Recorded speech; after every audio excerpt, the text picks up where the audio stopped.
ధ్యానం చేశాడది కాదు, లోకమంతటా ఆవిడ్ని చూస్తాడు కాబట్టి. ఇప్పుడు ఆయన చీకటి పడింది, సంధ్యావందనం చేసుకుని గుళ్ళో మంటపంలో కూర్చున్నాడు. ఒరే మహారాజు గారు వస్తారా, నీ అసాధ్యం మండిపోను, పౌర్ణమి అన్నావు, చంద్రబింబం ఎక్కడి నుంచి చూపిస్తావురా, ఉత్తరించేస్తాడు రా రాజని అందరూ బాధపడుతున్నారు. ఆయన అన్నాడు, నాకేం బాధ, నాకేది కనపడిందో అది చెప్పా, అమ్మవారి ముఖం కనపడుతోంది, పౌర్ణమి అన్నాను. పౌర్ణమి చూపించి బతికిస్తే ఆవిడే, అమావాస్య బింబం చూపించి చంపేస్తే ఆవిడే, ఏది చేసినా ఆవిడే. ఆవిడ చేతిలో పనిముట్టుని, పడిపోయినా ఆవిడ పాదాల మీదే, నిలబడినా ఆవిడ పాదాల దగ్గరే, నాకేం బెగ్గలేదన్నాడు. అని అభిరామి అంతాది అంటారు. అంతాది అన్నదానికి అర్థం ఏంటంటే ఏ మాటతో పూర్తి చేస్తారో మళ్ళీ ఆ మాటతో మొదలు పెట్టాలి. ఆసువుగా చెప్తున్నాడు ఆయన. శరభోజీ మహారాజు ఆయన దగ్గరికి వచ్చి, ఇది పౌర్ణమి చంద్రబింబం అన్నాడు. అదిగో అన్నాడు. ఇలా చేయి చూపించి అదిగో అన్నాడు. అదిగో అనేటప్పటికీ ఇక్కడున్నాడా అని హిరణ్యకశిపుడు అడిగితే అంతటా నరసింహస్వరూపం నిండిపోయినట్టు. ఇదిగో అనేటప్పటికీ అభిరామ భట్టు అక్కడ పౌర్ణమి చంద్రబింబం కనపడాలి, అమ్మవారు కాపాడాలి. శోకాపహంత్రి సతాం, లేకపోతే ఆయన శోకిస్తాడు. శోకించడం అంటే ఏమో ఆయన శోకిస్తాడో శోకించడో తెలియదు. నమ్ముకున్నవాడు ఇలా పోయాడని భక్తులు శోకిస్తారు. మరి ఆవిడ ఉందని నమ్మకం ఉండాలిగా లోకానికి. వాడు నా కొరకు రక్షింపవలయువాడు అంటాడు వామనమూర్తి ఘట్టంలో. వాడిని నేను రక్షిస్తున్నది వాడి కోసం కాదు, వాడినే రక్షించకపోతే అసలు నేను ఉన్నానని లోకం నమ్మదిగా. నా కోసం వాడిని రక్షిస్తున్నానంటాడు, భక్తుడిని అందుకు రక్షిస్తాడు. కాబట్టి ఇప్పుడు ఆవిడేం చేసింది, వెంటనే తన కుండలాన్ని తీసి ఆకాశంలోకి విసిరింది. ఆ కుండలం ఆకాశంలో పౌర్ణమి చంద్రబింబంలా ప్రకాశించింది. మహారాజు వెంటనే అభిరామ భట్టు పాదాల మీద పడ్డాడు. ఇది ఎక్కడుంది అభిరామి అంతాది అంటే, ఇప్పటికీ ఆ కాంచీపురంలో అమ్మవారికి ఉత్సవమూర్తి ఉండేటటువంటి మంటపం ఉంటుంది. ఆ ఉత్సవమూర్తి ఉండేటటువంటి మంటపం అరుగు మీద నిలబడితే ఎదురుగుండా కామాక్షి కనబడుతుంది. కొద్దిగా మీరు ఇలా పక్కకొచ్చి లోపలికి చూస్తే తపో కామాక్షి, ఒంటికాల మీద నిలబడి శివుడి కోసం తపస్సు చేస్తున్న తపో కామాక్షి కనపడుతుంది. ఇలా కుడి పక్కకి తల తిప్పితే ఉత్సవ కామాక్షి కనపడుతుంది. మీరు ఇలా వెనక్కి తిరిగి చూస్తే విమాన కామాక్షి కనబడుతుంది. మీరు ఇలా ఎడం పక్కకి తల తిప్పితే తుండీర మహారాజు కనపడతాడు. ఈ ఎడం పక్క నుంచి కొద్దిగా ఇలా తిప్పితే స్వర్ణ కామాక్షి కనపడుతుంది. స్వర్ణ కామాక్షి ఒకప్పుడు ఉండేది. శ్యామశాస్త్రి గారి యొక్క వంశంలో వాళ్ళు ఆవిడ్ని తంజావూరు తీసుకెళ్లిపోయారు. తంజావూరు అంటే ఒకప్పుడు రక్షించడం కోసం, ఆవిడ్ని రక్షించడం ఏమిటంటే అదో కథ. ఆమె మీద ప్రేమ కొద్దీ అక్కడికి తీసుకెళ్లి తంజావూరులో ఉంచేస్తే మహారాజు గారు తంజావూరులో స్వర్ణకామాక్షి దేవాలయం కట్టాడు. అయ్యో స్వర్ణకామాక్షి లేకుండా అయిపోయింది అని చంద్రశేఖరేంద్ర సరస్వతి మహాస్వామి వారు ఏం చేశారంటే మళ్ళీ స్వర్ణకామాక్షిని పెట్టకూడదని స్వర్ణ పాదుకలు, స్వర్ణ శ్రీచక్రం వేశారు.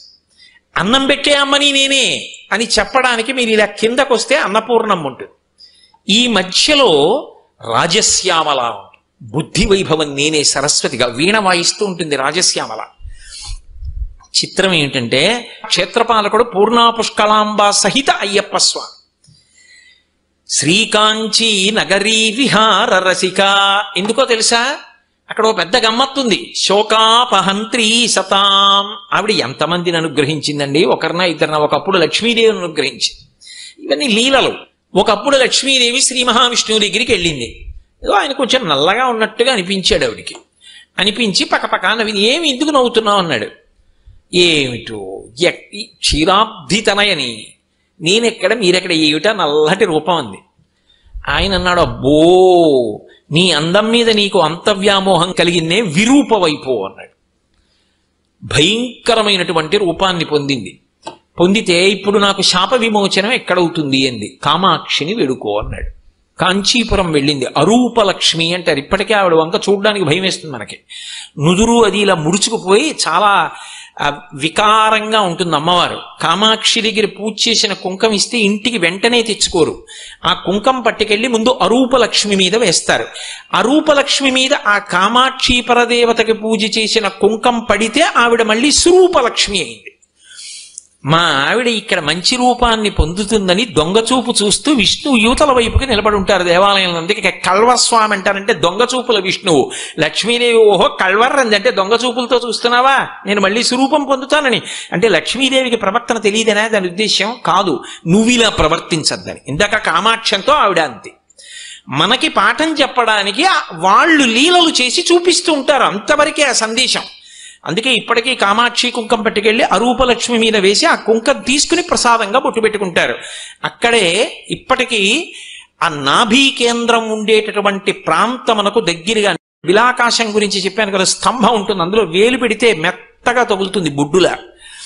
అక్కడే సంతాన గణపతి ఉంటారు. యువతల వైపుకి వారాహి ఉంటుంది. ఒకనాడు ఆ తల్లి లక్ష్మీదేవిని అనుగ్రహించినటువంటి క్షేత్రం ఆ క్షేత్రం. కాబట్టి శోకాపహంత్రి సతాం, సత్పురుషులైనటువంటి వారిని అనుగ్రహించగలిగినటువంటి తల్లి ఎవరు అంటే కామాక్షి.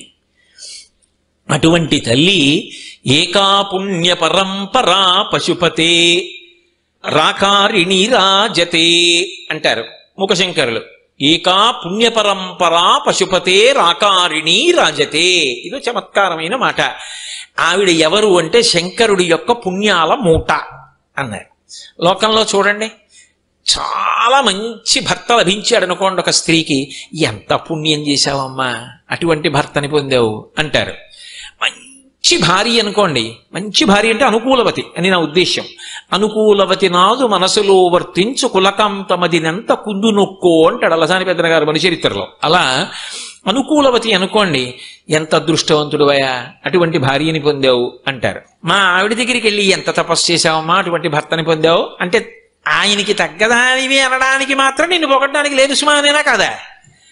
అమ్మా మీ ఇద్దరు ఎటువంటి దంపతులమ్మా, ఒకరి కోసం ఒకరు పుట్టారమ్మా అన్నారనుకోండి, అది నిజమైనటువంటి ప్రశంస. అందుకే శంకరాచార్యులు వారు శివానంద లహరిలో చెప్తే పార్వతీదేవి అదృష్టం నువ్వు, నీ అదృష్టం ఆయన అనలేదు. కళాభ్యాం చూడాలంకృత శిచి కళాభ్యాం నిజ తప ఫలాభ్యాం, ఒండరులు ఒకరి తపస్సుకు ఒకరు ఫలమైనారు. ఆ తల్లి గురించి చెప్తూ చమత్కారమైన మాట అన్నారు. ఏకా పుణ్యపరంపరా పశుపతే రాకారిణి రాజతే అన్నారు. అమ్మా నువ్వు శంకరుడి పుణ్యాల మూట, ఎంత పుణ్యం చేశాడు, ఆయన పుణ్యాలు మూట కట్టి రూపం పొందితే నువ్వు. అందుకే మూకశంకరులు పక్కనే అన్నారు రాకారిణి రాజతే అన్నారు. అంటే అమ్మా ఆయన యొక్క నేనన్న రూపానివి నువ్వు. ఇప్పుడు వాళ్ళిద్దరు వేరా? ఇద్దరు వేరు కాదు. శంకర భగవత్పాదులు ఇదే భావన సౌందర్యలహరిలో చెప్తారు. పురస్తాదస్తాం నహ పురమరితిరహో పురుషికా అంటారు. నేను అని అంటే నాలోంచి నేనన్న భావన ఒకటి వస్తుంది.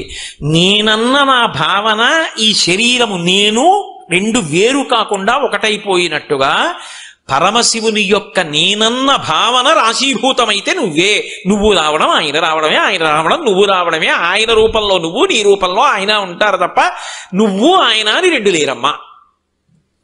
ప్రకృతి పురుషుడు ఒకటై ఉంటారు. పాలు పాల తెల్లతనము వేరు చేయగలరా? వజ్రము కాంతి వేరు చేయగలరా? మల్లె పువ్వు సౌరభము వేరు చేయగలరా? దీపము దీప ప్రభ వేరు చేయగలరా? కుదరదు. పార్వతీ పరమేశ్వరులు అంతే. ఒక కారు యొక్క వేగము రెండు విడివిడిగా ఉంటాయా? కారులో కూర్చుంటే వేగంగా వెడితే విశాఖపట్నం వస్తాను. కారు వేగము వేరు కానట్టు భగవంతుని శక్తి వేరుకవు రెండు ఒకటే. ఆయనే ఆవిడే ఆయన. కారు వేగము అన్నప్పుడు కారులో కూర్చుంటే కారు వెళ్లే వేగము, కారు ఒకటి కారు వేగం ఒకటి. వేగం ఎక్కండి చాలు, కారును వదిలేసినా పర్వాలేదు అంటారా? అలా అనరు. రెండూ ఒకటే అయినట్లుగా రాకారిణి రాజతే, ఆయనయైన నువ్వు, నువ్వైన ఆయన, రెండు లేరు, ఉన్నదొక్కటే. ఇది ఆ తత్వాన్ని చూడడంలో ఉన్నటువంటి పరిణతి. ప్రకృతి స్వరూపంగా ఆయనే ఉన్నాడమ్మా, ఇంకొకటి కాదు. కాబట్టి నువ్వు రావడం ఆయన రావడమే. ఇంకా కొంచెం కిందకి దిగి మాట్లాడాలి అంటే నువ్వు వస్తే ఆయన్ని తీసుకొస్తావు. ఇంకొకలా కొంచెం కిందకి రావాలి అంటే ఆవిడొచ్చింది అంటే ఆయన రాకపోవడం ఉండదు. ఎందుకనంటే ఆవిడ మహామాయా విశ్వం భ్రమయసి పరబ్రహ్మ మహిషి. కానీ ఆవిడ వచ్చిందనుకోండి మాయా అన్న అవనిక తీసేసి జ్ఞానం ఇచ్చేస్తుంది. అటువంటి తల్లి కాబట్టి రాకారిణీ రాజతే, అటువంటి తల్లి నీకు నేను నమస్కరించుచున్నాను అని అంత అద్భుతమైనటువంటి శ్లోకంతో కామాక్షి వైభవాన్నంతటినీ ప్రస్తుతి చేశారు. రాకాచంద్ర సమాన కాంతి వదనాన కాధిరాజస్తుత మూకానామపి కుర్వతి సురధునీ నీకాశవాగ్వైభవం శ్రీకాంచీ నగరీ విహార రసికా శోకాపహంత్రీ సతాం ఏకా పుణ్య పరంపరా పశుపతే రాకారిణీ రాజతే. అయితే ఇందులో ఒక విశేషం ఉంటుంది. ఒక్కొక్క శ్లోకంలో అమ్మవారి తత్వాన్ని, అమ్మవారి బాహ్య రూపాన్ని, ఇన్నిటిని ఏకకాలంలో అందించడంలో పుట్టుకతో మూగవారైనటువంటి శంకరుల యొక్క ప్రజ్ఞ కన్నా ఆ పరదేవతయే తాంబూల ప్రసాదాన్నిచ్చి ఆయనలోకి ప్రవేశించి ఆయనలోంచి మాట్లాడి మనకి ఆవిడ తత్వాన్ని అందించింది. అందుకే మూక పంచశతిలో ఉన్నటువంటి ప్రతి శ్లోకాన్ని ఒక్కొక్క మంత్రంగానే చెప్తారు. ఆ శ్లోకాన్ని పారాయణ చేసిన, శ్లోకాన్ని విన్నా, మూక పంచశతిని అధ్యయనం చేసిన అమ్మవారి యొక్క పరమ అనుగ్రహమునకు పాత్రుడవుతాడు అని. అన్ని శ్లోకాలు ఇలాగే ఉంటాయనుకోకూడదు. కొన్ని శ్లోకాలకు గమ్మత్తుంది. ఉత్ప్రేక్షాలంకారం అని ఒకటి ఉంటుంది. అందులో అసాధ్యమైన విషయాన్ని ఆలోచన చేస్తారు. అది కవి స్వాతంత్ర్యం. అపారే కావ్య సంసారే కవిరేవ ప్రజాపతి యథాస్మై రోచతే విశ్వం తథైతత్ పరివర్తతే. ఆయన బ్రహ్మ తిప్పేయగలడు. మూకశంకరులు అమ్మవారి యొక్క రూపాన్ని చూస్తూ కొన్ని శ్లోకాలు ఆయన చేసినవి మనతో ధ్యానం చేయిస్తాయి. అది పరమాద్భుతమైన స్థాయిలో ఇవ్వబడినటువంటి వాంగ్మయం అని పిలుస్తారు. అది గురుస్థాయి పొందిన వాళ్లే ఇస్తారు. సామాన్యమైన కవులు అటువంటి వాంగ్మయాన్ని ఇవ్వలేరు. ఏదో స్తోత్రం చేయగలరంతే. చూడండి, శంకర భగవత్పాదులు సౌందర్యలహరి చేస్తూ ఒక శ్లోకంలో ఒక మాట వాడారు. సవ్యేతరకర గృహీతం రతిపతే అన్నారు. నువ్వు సవ్యేతరమైనటువంటి చేతితో పుచ్చుకున్నావు అన్నారు. సవ్యం అంటే నువ్వు సవ్యేతరమైనటువంటి చేతితో పుచ్చుకున్నావు అన్నారు. సవ్యం అంటే కుడి చెయ్యి అంటాం. సవ్య ప్రదక్షిణం చేయండి అంటారు. సవ్యంగా చేయండి ప్రదక్షిణం అంటారు. అప్పుడు ఎటు తిరుగుతాం ప్రదక్షిణానికి? నేను ఇలా ఎదురుగుండా నించున్నాను అనుకోండి, ప్రదక్షిణం సవ్యంగా చెయ్యాలి అంటే ఎడం పక్కకి ఎడుతున్నానా? ఎడం పక్క నుంచి అయినా తిరుగుతున్నాను. అప్పుడు సవ్యం ఏది? ఎడం చేతివే. నేను ఇలా పెడుతున్నాను అనుకోండి, అట్నుంచి వచ్చిన వాళ్ళు చూసి అది అపసవ్యంగా తిరుగుతున్నావు, సరిగ్గా తిరిగి అంటారు. సవ్యంగా ఇవ్వండి అన్నారు అనుకోండి, నేను కూర్చుంటే కుడి చేత్తో ఇస్తాను, అది అపసవ్యంగా ఇస్తాను ఏమిటంటారు, ఎడం చేత్తో ఇస్తే. ఇప్పుడు ఏది సవ్యం అసలు? సవ్యం ఏదో తెలిస్తే సవ్యేతరం ఏదో తెలుస్తుంది. సవ్యం అంటే కుడండి అన్నాను అనుకోండి, సవ్యేతరం ఎడమ. సవ్యం అంటే ఎడమండి అన్నాను అనుకోండి, సవ్యేతరం కుడి. సవ్యం కుడి, సవ్యం ఎడమ కూడా అయితే సవ్యేతరం ఏదవుతుంది? ఎలా తెలుస్తుంది అసలు? శంకరాచార్యుల వారు ఓ శ్లోకంలో పెద్ద ముడేశారు. సవ్యేతర కర గృహీతం రతిపతే, మన్మధుడు సవ్యేతర గ్రహముతో పట్టుకున్నాడు అన్నారు.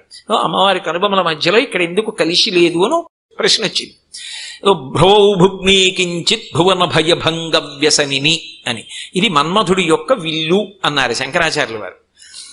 అంటే మరి విల్లు ఇలాగేగా ఉంటుంది. ఇలా రెండు కనుబొమలు ఉంటాయి, ఇలా మధ్యలో పట్టుకోవడానికి, పిడి పట్టుకోవడానికి ఉండి ఇలా ఉంటుంది. కానీ మధ్యలో కూడా ఉన్నాయనుకోండి వెంట్రుకలు, అది సాముద్రిక శాస్త్రంలో దోషం. స్త్రీకి అలా కలవకూడదు కనుబొమలు. అందుకని కనుబొమలు కలవకుండా ఉండాలంటే మధ్యలో రోమాలు ఉండకూడదు. ఉండలేదనుకోండి ధనస్సు విరిగిపోలా, అప్పుడు అమంగళం. ధనస్సు మధ్యలో లేకపోతే ఎలా? అందుని శంకర భగవత్పాదులు అన్నారు, అబ్బాయి మధ్యలో ఉంది కానీ నీకు కనపడదంట. ఎందుకు కనపడలేదంటే అక్కడ పట్టుకున్నాడు.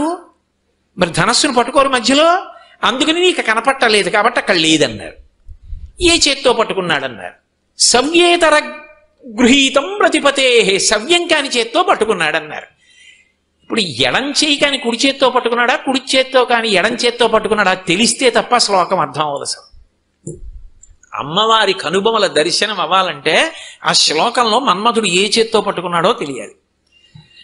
అది పెద్ద ముడేస్తే దాని మీద మీరు తల బద్దలు కొట్టుకుని ఎంతో ధ్యానం చేసి ఇలా పట్టుకుంటే ఏమవుతుందని మీరు ఎంతో తాపత్రయపడి శ్లోకాన్ని కింద నుంచి పైకి నుంచి కిందకి చదివారనుకోండి, ఆఖరికి మీకు అర్థం అవుతుంది ఏ చేత్తో పట్టుకున్నాడు. అమ్మ నాకు ఇప్పుడు అర్థమైందండి అంటారు. ఎందుకో తెలుసా? మీకు అమ్మవారి కనుబొమలు ధనస్సు ఆకారంలో కనపడతాయి. అంటే మీరు అమ్మవారి కనుబొమల దర్శనం చేస్తారు. ఒక్కొక్క శ్లోకంలో ఒక్కొక్కలా బిగిస్తారు. బిగించి మీ చేత ధ్యానం చేయిస్తారు. మీ చేత అంటే మన చేత అని అన్వయం చేసుకోండి. మూకశంకరులు కూడా ఒక పరమాద్భుతమైనటువంటి శ్లోకం చేశారు. తామ్రాంభోజం జలద నికటే తత్ర బంధూక పుష్పం తస్మిన్ మల్లీ కుసుమ సుషమాం తత్ర వీణానినాదం వ్యావృణ్వాన సుకృతలహరీ కాపి కాంచీనగర్యా ఐశానీశా కలయతి పరా ఐంద్రజాలం విలాసం అన్నారు ఆ శ్లోకంలో. కాంచీపురంలో ఉన్న ఒక స్త్రీ పెద్ద ఇంద్రజాలం చేసింది అన్నారు. ఇంద్రజాలం అంటే లేనిది ఉన్నట్టు ఉన్నది లేనట్టు చూపిస్తే ఇంద్రజాలం అంటారు. బీజస్యాంతరివంకురో జగదిదం ప్రాంగ్ నిర్వికల్పం పునః మాయా కల్పిత దేశకాల కలనా వైచిత్ర చిత్రీకృతం అని దక్షిణామూర్తి స్తోత్రంలో అన్నట్టే ఇంద్రజాలం చేస్తోంది కంచిలో. ఆవిడ ఎవరి గురించి చెప్తారు? మూకశంకరులు కామాక్షి గురించి. ఏమిటి ఆయన ఇచ్చినటువంటి మనం ఆలోచన చేయవలసింది అంటే తామ్రాంభోజం జలద నికటే. జలద నికటే అంటే నీటిని కలిగి ఉన్నటువంటి నల్లటి మబ్బు. నల్లటి మబ్బు ఉందిట. మబ్బు ఎక్కడ ఉంటుంది? భూమి మీద ఉంటుందా ఆకాశంలో ఉంటుందా? ఆకాశంలో ఉంటుంది. జలద నికటే తామ్రాంభోజం, ఎర్రటి తామర పువ్వు ఒకటి ఉందిట. అసలు సాధ్యమా? సూర్యుడు ప్రకాశిస్తున్నాడు అనుకోండి, తామర పువ్వు వికసిస్తుంది. అంభోజం, పద్మం, ఇవన్నీ కమలం, ఇవన్నీ కూడా పర్యాయ పదాలు. సూర్యకిరణముల చేత వికసనమును పొందుతుంది. తామ్రాంభోజం జలద నికటే, భూమి మీద కాకుండా ఆకాశంలో నల్లమబ్బును చూసి నల్లమబ్బు దగ్గర తామర పువ్వు పూస్తుందా? అది ఎర్ర తామర పువ్వు పూసింది. పోని పూసిందండి, మనకి తెలియలేదు, ఎక్కడో ఏదో మబ్బులో ఓ పువ్వు పూసిందేమో, మూకశంకరులకు కనపడిందేమో చెప్పారేమో అనుకుందాం అనుకోండి. తామ్రాంభోజం జలద నికటే అని వదిలిపెట్టేయలేదు. అక్కడ ఇంకొక విచిత్రం జరిగిందిట. అందులో మళ్ళీ ఆ ఎర్రటి తామర పువ్వులో ఇంకొక మంకెన పువ్వు పుట్టిందిట. మంకెన పువ్వు అంటే వేగి పువ్వు గురించి మాట్లాడుతున్నారు మూకశంకరులు. ఎర్రగా ఉన్నటువంటి ఇంకొక పువ్వు పుట్టిందిట. అందులో తస్మిన్ మల్లి కుసుమ సుషమాం. సుషమా అంటే తెల్లటి కాంతి. ఆ ఎర్రటి పువ్వులో, తామర పువ్వులో ఇంకొక ఎర్రటి పువ్వు పుట్టిందిట. ఆ పువ్వులో ఇంకొక మల్లె పువ్వు పుట్టిందిట. అసలు అలా ఎలా పుడతాయండి? నల్ల మబ్బులో ఎర్ర తామర పుడుతుందా? ఎర్ర తామర పువ్వులో మంకిన పువ్వు వచ్చిందా? మంకిన పువ్వులో మల్లె పువ్వు వచ్చిందా? మల్లె పువ్వులోంచి ఏం రావాలి? సువాసన రావాలి. తత్ర మల్లీ కుసుమ సుషమా తత్ర వీణానినాదం. ఆ మల్లె పువ్వు కనపడి మల్లె పువ్వు సౌరభం సువాసన రావడం కాదుట, అక్కడ ఆ మల్లె పువ్వులోంచి వీణానినాదం, వీణావాద్యం వినపడుతోందిట. ఏమిటి అసలు అది? పూర్వం పొడుపు కథలు అడిగేవారు. భూలోకం మీద స్వర్ణలోకం, స్వర్ణలోకంలో ముత్యాలు, ముత్యాల్లో 5 అప్సరసులు నాట్యం ఆడుతున్నారు అని ఎవరు మా చిన్నతనంలో. ఏమిటి అంటే ఏదో భూమి, భూమి మీద బంగారు కంచం, కంచంలో అన్నం పెట్టారు, అన్నంలో 5 వేళ్లతో కలుపుకుంటున్నాడు. ఇదే నేను అడిగింది పొడుపు కథ అని. ఇది శంకరాచార్యులు వారు ఎవరు అనుకుంటున్నారు నేను అడిగింది అని ఆలోచించడానికి ఒక చిన్న పరిష్కారం ఇచ్చారు. ఐశానీశా కలయతితరామ ఇంద్రజాలం విలాసం. ఈశానుడు పరమశివుని యొక్క ఇల్లాలు ఒక్కతే ఉంది ఆ కాంచీపురంలో. ఆమె ఇంద్రజాలం చేస్తోంది. లేనిది ఉన్నట్టు, ఉన్నది లేనట్టు చూపిస్తోంది మనకి. అదేమిటో మీరు ఆలోచించండి అన్నారు. ఆయన ఆలోచించండి అని ప్రకటనంగా చెప్పలేదు. అదేదో రాత్రి నిద్రపట్టకపోతే కూర్చుని రాసిన శ్లోకాలు కావు. అమ్మవారి వంక చూస్తూ చెప్పిన శ్లోకాలు అవి. అమ్మవారిని చూస్తూ చేసిన ఉత్ప్రేక్ష ఆవిడ పట్ల. తామ్రాంభోజం జలద నికటే తత్ర బంధూక పుష్పం. బంధూక పుష్పం అంటే మంకెన పువ్వు అన్న అర్థం వచ్చేటట్టుగా ఉంటుంది, కానీ మంకెన పువ్వు అని యథార్థంగా అర్థం చెప్పడం కుదరదు. వేగి పువ్వు అని ఉంటుంది. అది ఎర్రగా ఉంటుంది, బాగా ఎర్రగా ఉంటుంది.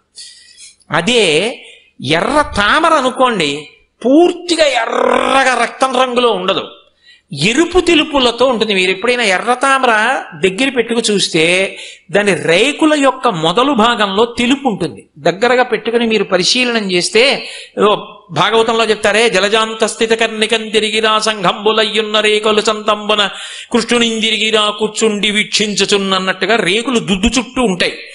పైకి ఎర్రగా ఉంటాయి, మొదట్లో తెల్లగా ఉంటాయి. అందుకని పూర్తిగా ఎర్రగా రక్తం రంగులో ఉన్నాయి, కుంకం రంగులో ఉన్నాయని చెప్పడం కుదరదు. కాబట్టి అందులో బాగా ఎర్రగా ఉన్నది ఒకటి ఉందనుకోండి, తెలుస్తుంది ఈ పువ్వులో ఈ పువ్వు ఉందని తెలుస్తుంది. వేగి పువ్వు చిన్నది ఉంటుంది, కానీ నిప్పు ఎలా ఉంటుందో, కుంకం ఎలా ఉంటుందో, రక్తం ఎలా ఉంటుందో అంత ఎర్రగా ఉంటుంది. తామ్రాంభోజం జలద నికటే. నల్లటి మబ్బుట, నల్లటి మబ్బులో ఎర్రటి తామర పువ్వు పూసిందిట. అసలు అసంభవం. పోని పూసింది. తత్ర బంధూక పుష్పం. అందులో మళ్ళీ ఎర్రటి వేగి పువ్వు పూసిందిట. అసలు అలా ఎలా పూస్తాయండి? తామర పూలు వేగి పూలు పూస్తాయా? ఒక్కనాటికి పూయవు. పోని పూసింది. తత్ర బంధూక పుష్పం తస్మిన్ మల్లీ కుసుమ సుషమాం. వీటి రెండింటికి కాంతి లేదుట, అంత కాంతి ప్రసరించట్లేదుట. అలా ఎలా ఉంటుంది? పోని తామర పువ్వుకి అంత కాంతి లేదండి, ఒప్పుకున్నాం, అంత ఎరుపు కాదు కాబట్టి. వేగి పువ్వు ఎర్రగా ఉందంటే ఎర్ర కాంతి ఉందిగా, కాదుట. ఈ లేత ఎరుపు మీద అంత గాఢమైన ఎరుపు పెట్టి ఆ ఎర్రటి వేగి పువ్వులో తెల్లటి మల్లె పువ్వు పెడితే దాని కాంతి తెలుస్తోందట, బాగా కాంతి వస్తోందట. సుషమా, అది సుషమా అన్న మాటకి అర్థం వెన్నెల వంటి కాంతి, చల్లటి కాంతి వస్తోందట. మల్లె పువ్వులో నిజంగానే మరి తెల్లటి కాంతి వస్తూ ఉంటుంది కదూ. తస్మిన్ మల్లీ కుసుమ సుషమాం. అబ్బా ఎంత మంచి వాసనం అని దగ్గరికి వెడితే ఆ మల్లె పువ్వులలోంచి తత్ర వీణా నినాదం, వీణ యొక్క గానము అంటే దాని యొక్క రవము, శబ్దము వినపడుతోందట. దీనికి నేను ఆశ్చర్యపోయాను. ఇంద్రజాలం ప్రకటించింది అమ్మవారు అన్నారు. ఏమిటి ఆ శ్లోకం? ఆవిడెవరో ఆయన ఎక్కడా ఇంకా ఏమీ చెప్పలేదు. ఐశానీషా, ఆమె పరమశివుని యొక్క ఇల్లాలు, ఈశాన్యుని యొక్క ఇల్లాలు కాంచీపురంలో ఉందయా, అదిగో ఆ తల్లి నాకు ఇలా కనపడుతోంది అన్నారు. అయితే దీన్ని మీరు రేపు ఆలోచించి రండి అని నేను అన్నాను అనుకోండి. రేపు సాయంకాలం 6:30 వరకు మీరు దీని గురించి బాగా ఆలోచించారనుకోండి. ఒకవేళ మీరు దీనికి జవాబు పట్టుకోవచ్చు, పట్టుకోకపోవచ్చు, అది వేరు విషయం. కానీ మీరు ప్రయత్నం చేస్తున్నది మాత్రం ఆ శ్లోకాన్ని ఆధారం చేసుకుని అక్కడ ఒక చిన్న పరిష్కార సూచన ఉంది. ఆమె ఎవరు అంటే కాంచీపురంలో ఉంది అన్నమాట ప్రత్యక్షంగా వేశారు. ఐశానీషా కలయతితరా అన్నారు కాబట్టి పరమశివుని ఇల్లాలు కాబట్టి ఆవిడెవరు? కామాక్షి. కాబట్టి కామాక్షి. కానీ కామాక్షికి దీనికి ఏమిటి సంబంధం? ఎలా అన్వయం అవుతుంది? ఆవిడ ఇలా ఎందుకు కనపడుతుందని మీరు బాగా రేపటి వరకు ఆలోచించి ఇంటికి వెళ్ళి కోడల్ని పిలిచి జలదనికటే, ముందు మేఘం దగ్గర ఎర్ర తామర పువ్వు కదా, మేఘంలా ఏముంటుంది అమ్మవారి దగ్గర? నల్ల మేఘంలా ఏముంటుంది? అమ్మవారి నల్లగా ఉండదు కదండి, ఎర్రగా ఉంటుంది కదా అత్తయ్య గారు. అరుణాం కరుణా తరంగితాక్షీం అని రోజు లలితా సహస్రంలో చదువుతున్నాం కదా, నల్లగా ఏముంటుందండి అమ్మవారి దగ్గర? పైగా అందులో నలుపులో ఎరుపు కావాలంటున్నారు కదా మళ్ళీ అన్నారనుకోండి. కోడలు కాసేపు ఆలోచించి అత్తయ్య గారు కొప్పు అయి ఉంటుందండి, నల్లగా ఉంటుంది కదా అందనుకోండి. అవునే బానే ఉంది, జలదనికటే కొప్పు. మరి తామ్రాంభోజం జలదనికటే ఆ నల్ల కొప్పులో ఎర్రటి తోటి ఉంది, తామర పువ్వు పెట్టుకుని ఉంటుంది అత్తయ్య గారు కొప్పులో. ఆ బాగుంది, పోని కరెక్టే, ఒప్పుకున్నాను, నిజమేనే కొప్పు. ఇప్పుడు మీరేమైంది? కొప్పు కనపడుతుంది మీకు, కొప్పులో ఆవిడ ఎర్ర తామర పువ్వు పెట్టుకున్నట్టు మీకు కనపడుతుందా కనపడదా? ఆ తర్వాత ఏమన్నారండి అంటే తామ్రాంభోజం జలదనికటే తత్ర బంధూక పుష్పం. ఆ ఎర్ర తామరలో ఇంకో ఎర్ర వేగి పువ్వు ఏమిటో కుంకంలా ఉంటుంది, రక్కంలా ఉంటుంది, ఎర్రగా చిన్న పువ్వు ఉంటుందిట. ఆ పువ్వు ఉంది అన్నాడే. అదేమిటండి తెల్లగా, పోనీ కొప్పులో ఎర్ర తామర పువ్వు పెట్టుకుంటుంది కానీ అందులో మళ్ళీ చిన్న పువ్వు పెట్టుకోవడం ఏంటండి? అలా ఎలా కుదురుతుందండి అని రాత్రి 10 వరకు 10:30 వరకు ఇద్దరు కూర్చుని ఆలోచించి కాసేపు బొమ్మేసి ఇలా పెడతారా అలా పెడతారా, అందులో ఏమైనా పగడం పెట్టుకుందా, పువ్వులో పగడం ఎందుకు పెడుతుందే అని ఇద్దరు చర్చించి సరే ఇంక రేపు పొద్దున్న 5ంటికి లేచి కాసేపు ఆలోచిద్దాం, బ్రాహ్మీ ముహూర్తంలో బుర్ర బాగా పనిచేస్తుందని పడుకున్నారు అనుకోండి. మీరు తపస్సు చేశారా లేదా? ధ్యానం చేశారా లేదా? అది గురుస్థాయి ఆచార్య స్థాయిలో ఉన్నటువంటి మహాపురుషుల యొక్క కవిత్వం. निरंकार है ज्योति तुम्हारी, तिहु लोक फैली उजियारी, शशि ललाट मुख महाविशाला, नेत्रलाल भ्रकुटी विकराला, रूप मात को अधिक सुहावे, दर्श करत जन अति सुख पावे, तुम संसार शक्ति लकीना, पालन हेतु अन्न धन दीना, अन्नपूर्णा हुई जगपाला, तुम ही आदि सुंदरी बाला, प्रलय काल सब नाशनहारी, तुम गौरी शिव शंकर प्यारी, शिव योगी तुम्हारे गुण गावे, ब्रह्मा विष्णु तुम्हें नित ध्यावे, रूप सरस्वती को तुम धारा, देसु बुद्धि ऋषि मुनि नवुबारा। धरयो रूप नरसिंह को अम्बा, परगट भई फाड़ कर खम्बा। रक्षा करि प्रह्लाद बचायो, हिरण्याक्ष को स्वर्ग पठायो। लक्ष्मी रूप धरो जग माहि, श्री नारायण अंग समाहि। क्षीर सिंधु में करत विलासा, दया सिंधु दीजय मन आसा। हिंगलाज में तुम्ही भवानी, महिमा अमित न जात बखानी। मातंगी रुधुमावती माता, भुवनेश्वरी बगला सुखदाता।